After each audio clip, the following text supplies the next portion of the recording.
Souvent, justement, quand je vais partir en voyage, je vais essayer de sélectionner des endroits qui sont justement faciles d'aller à plusieurs Ouais. endroits intéressants pour faire de la photo rapidement Ouais, d'une place ouais. à l'autre. Là. Ben, surtout en voyage, c'est comme on en parlait un peu avant le podcast, mais comme ton temps est compté parce que tu le sais que tu as Ouais, une date d'arrivée, tu as une date de retour, tu veux avoir des photos, tu veux voir le plus de trucs possible. Fait que quand tu vas dans un endroit que tu es capable de découvrir plein de choses dans un court laps de temps, c'est quand même trippant, exact, là. exact. Mais c'est sûr que quand je suis au Québec aussi, j'en fais. Mhm.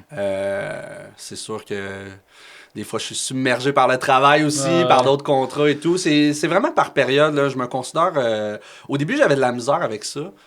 Euh, je me culpabilisais là, quand je faisais pas de production photo, paysage ou Ouais. artistique. Mais maintenant, non.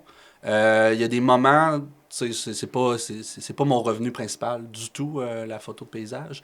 Mais il y a des moments que je vais dédier plus à faire de la production vidéo pour des clients et de la photo pour des clients. Puis il y a d'autres moments que là, je suis vraiment comme, je travaille mes photos. Puis c'est correct comme ça me permet de me ressourcer puis de prendre du recul sur mon travail Mhm. de photographe de paysage puis d'y revenir quelques fois dans l'année. Ouais, ouais.